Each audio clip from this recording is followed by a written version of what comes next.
சோத்திரம் ஆண்டவரே, நன்றியோடு உம்மை துதிக்கிறோம் அப்பா. அப்பா பிதாவே சோத்திரம், இயேசுவே சோத்திரம், பரிசுத்த ஆவியானவரே, திருத்துவ தேவனே, உமக்கு கொடான கொடி நன்றி பலி செலுத்தி உம்மை உயர்த்தி போற்றுகிறோம், வாழ்த்தி வணங்குகிறோம். இந்த வருடத்தை அப்பா எங்களுக்கு கொடுத்தீங்களா, அதுக்காக நன்றி அப்பா. கடந்த வருடம் கண்ணின் மணி போல பாதுகாத்து கொண்டீங்க, அதுக்காக கொடான கொடி நன்றி பலி செலுத்தி உம்மை உயர்த்தி போற்றுகிறோம், வாழ்த்தி வணங்குகிறோம். இந்த நாளை ஆசீர்வதித்து தாங்க இயேசுவின் நாமத்தை கேட்கிறோம் நல்ல தகப்பனே. அப்பா நீங்க இருக்கும்போது கவலை இல்லையே, அப்பா நீங்க இருக்கும்போது துன்பம் இல்லையே, அப்பா நீங்க இருக்கும்போது கவலை இல்லையே, அப்பா நீங்க இருக்கும்போது துன்பம் இல்லையே, அப்பா சமூகத்தில் நமக்கு இன்பமே, அப்பா சமூகத்தில் நமக்கு கிருபை கிடைக்குதே, அப்பா சமூகத்தில் நமக்கு இன்பமே, அப்பா சமூகத்தில் நமக்கு கிருபை கிடைக்குதே. அவர் தோளி மேல் என்னை சுமந்து செல்கிறார், அவர் அன்பை நினைத்து பார்க்கிறேன், அவர் தோளி மேல் என்னை சுமந்து செல்கிறார், அவர் அன்பை நினைத்து பார்க்கிறேன். அப்பா நீங்க இருக்கும் போது கவலை இல்லையே, நீங்க இருக்கும் போது துன்பம் இல்லையே, இணையாத நேரத்திலே வருவேன் என்றார், இரவும் பகலும் விழித்திருந்து ஜெபிங்கள் என்றார், இணையாத நேரத்திலே வருவேன் என்றார், இரவும் பகலும் விழித்திருந்து ஜெபிகள் என்றார். நாம் சோதனையில் விழுந்திடாமல் விழித்திருந்து ஜெபித்திடுவோம், நாம் சோதனையில் விழுந்திடாமல் விழித்திருந்து ஜெபித்திடுவோம்.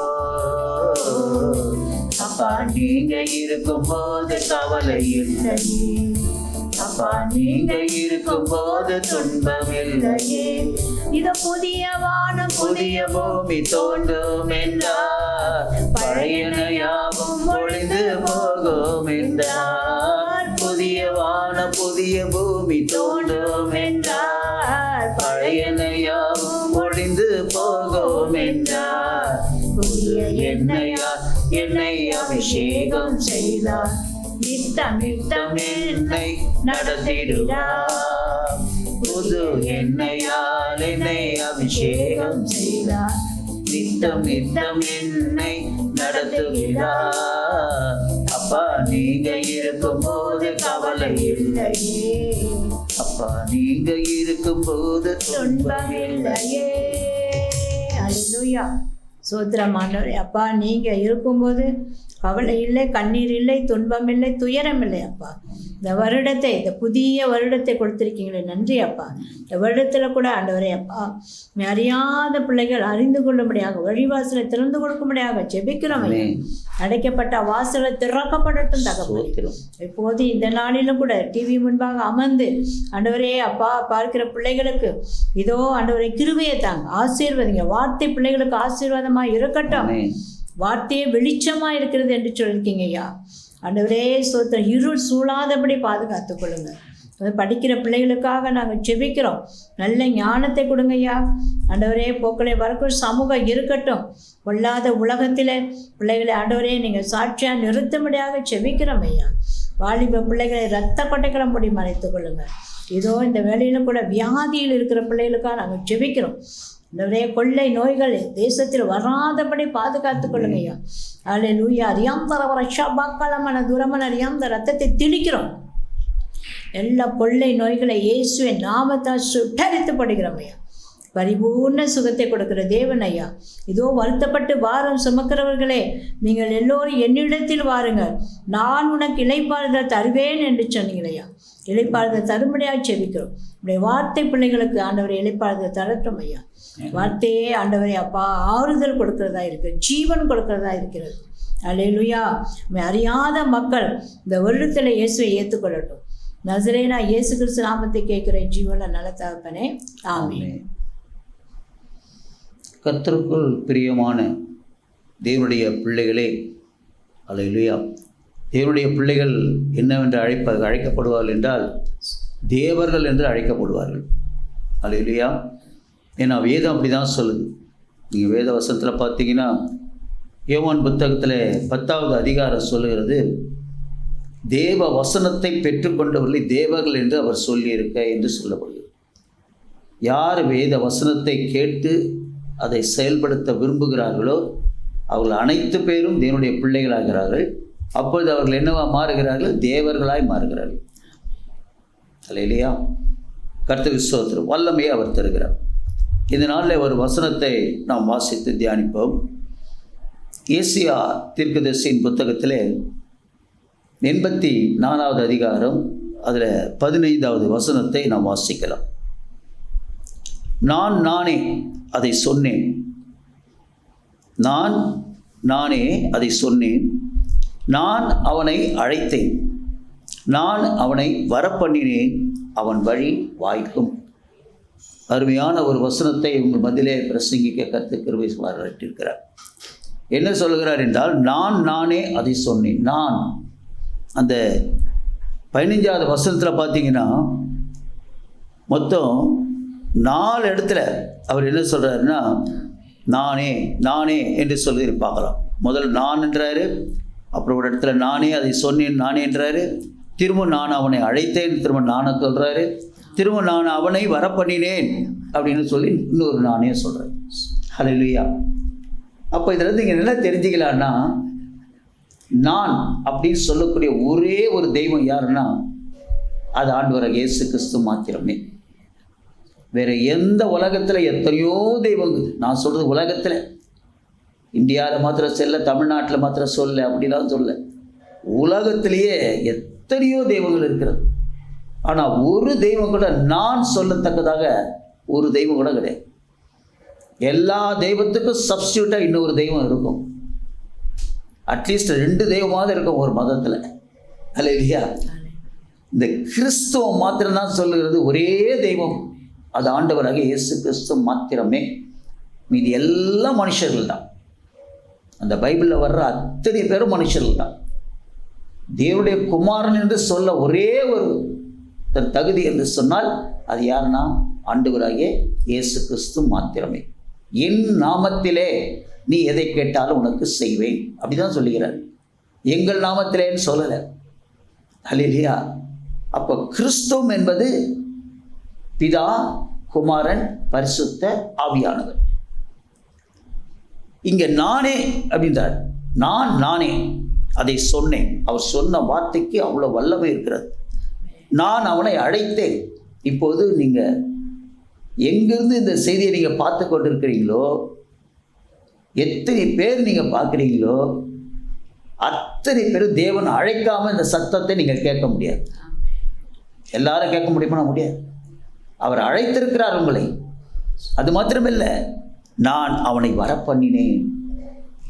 இந்த இடத்துக்கு, அதாவது அந்த செய்தி வர்ற இடத்துல உங்களை கொண்டு நிறுத்தியிருக்கிறார். அதை கேட்கறதுக்கு செவியை சாய்க்கும்படியே செய்திருக்கிறார் என்றால் அது தேவனுடைய சித்தம் இல்லாமல் இந்த வார்த்தையை உங்களால் கேட்க முடியாது.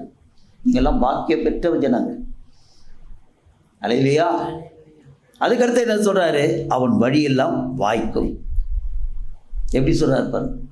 நானே அதை சொன்னேன், நான் அவனை அழைத்தேன், நான் அவனை வரப்பண்ணினேன், அவன் வழி வாய்க்கும். எவ்வளோ அருமையான வசனம் பாரு. நீங்கள் செய்வதெல்லாம் வாய்க்கும்னு ஆண்டவர் வாக்கு கொடுக்குறார். நீங்கள் சாதாரணப்பட்டவர்கள் இல்லை, கர்த்தருடைய பார்வைக்கு விசேஷித்தமானவர்களாக நிலை இருக்கிறீர்கள். அல்லேலூயா. ஏன் உங்களை அழைத்தார் அது நீங்கள் கேட்கலாம். என்னை ஏன் அழைக்கணும் அப்படின்னு நீங்கள் கேட்கலாம். ஒரு நோக்கம் இல்லாமல் ஒரு காரியத்தை அவர் செய்ய மாட்டார். எத்தனையோ பேர் இருக்கிறாங்க. இயேசு கூட பிறந்தவங்க நிறைய பேர் இருக்கிறாங்க. அப்படி சகோதரர் இருக்கிறாங்க, சகோதரிகள் பெண் பிள்ளைங்க இருக்கிறாங்க, எல்லாம் இருக்கிறாங்க.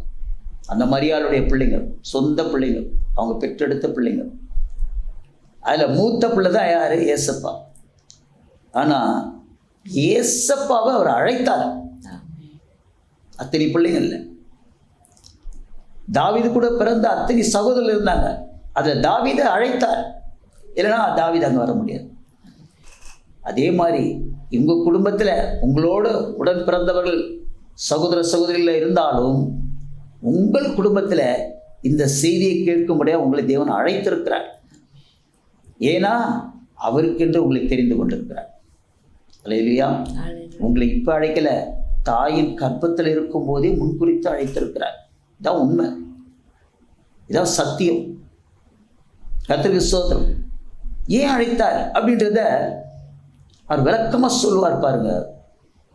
வேதாகம புத்தகத்தில் நீங்கள் ஏசாயா தீர்க்கதரிசி புத்தகம் 45வது அதிகாரம் முதல் 6 வசனத்தை வாசிச்சிங்கன்னா அதில் அதை குறித்து அவர் சொல்கிறதை நீங்கள் காண முடியும்.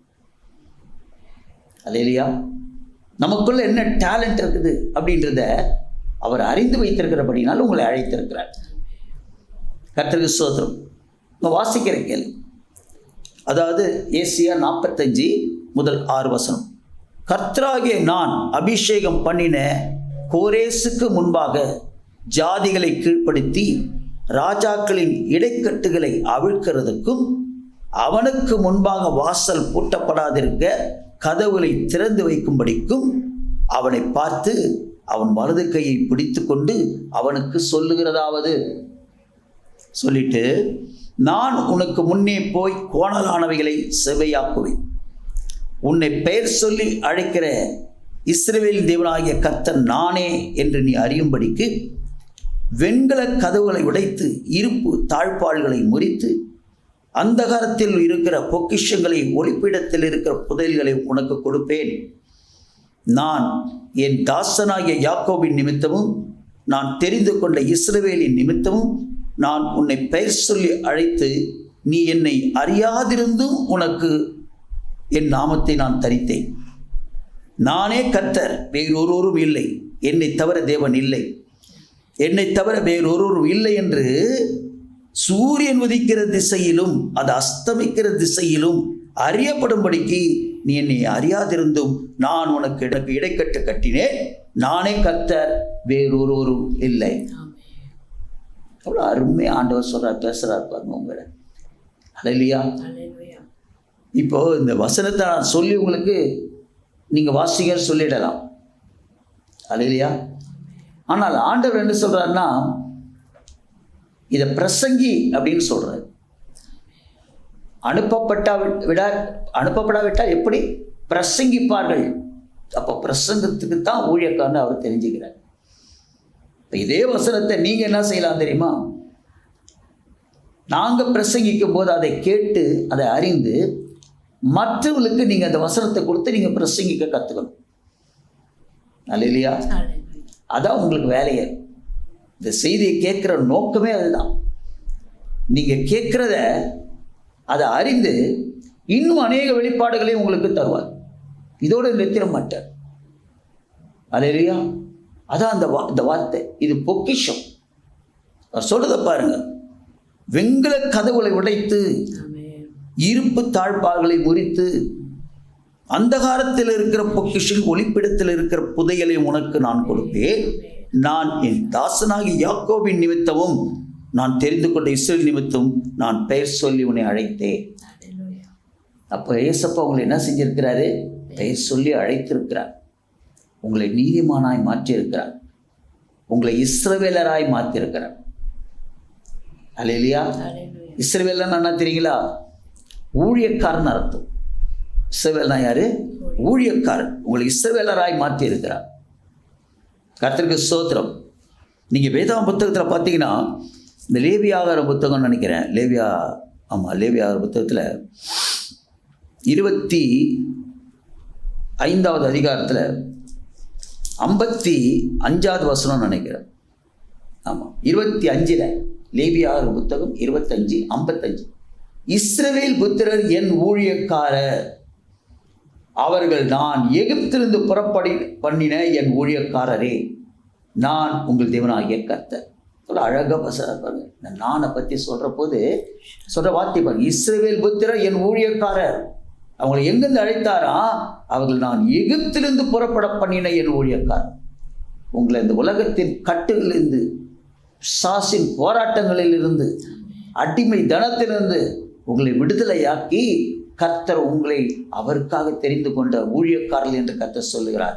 நான் உங்கள் தேவனாகிய கர்த்தர், உங்கள் பாரங்களை சுமக்கிறவர்.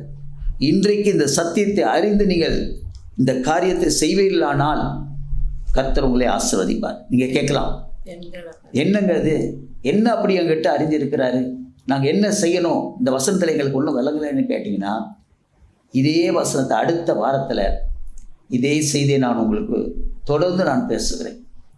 அப்போது அதனுடைய தெளிவு உங்களுக்கு தெரிந்து கொள்ளும். அல்லேலூயா. ஜெபம் பண்ணலாமா? அன்பும் மகா பரிசுத்தம் நிறைந்த எங்கள் நல்ல பரலோக பிதாவே, உம்மை நன்றியோடு கூட நாங்கள் ஸ்தோத்திரிக்கிறோம், துதிக்கிறோம். எவ்வளோ அருமையான வசனத்தை நீ உமது பிள்ளைகளுக்கு தந்து, நீர்தான் கர்த்தர் என்பதையும் நீரே தேவன் என்பதையும் அறிந்து கொள்ளத்தக்கதாய் இந்த வசனத்தை நீ விளக்கி அவர்களுக்கு பிரசங்கிக்கும்படியாய் நாங்கள் ஜெபிக்கிறோம். அடுத்த வாரத்திலே நாங்கள் இதை பிரசங்கிக்கும் போது அதை தொடர்ச்சி அவர்கள் கேட்டு அறிந்து அதை செயல்படுத்தி அவளுடைய எல்லா அடிமைதளத்திலிருந்து விடுதலை ஆக்க போகிற கிருபைக்காக நன்றி. பரிசுத்த ஆவியின் ஒத்தாசுடன் நசரேயனாகிய இயேசு கிறிஸ்து நாமத்தினாலே கேட்கிறேன், ஜீவனுள்ள நல்ல பிதாவே, ஆமென்.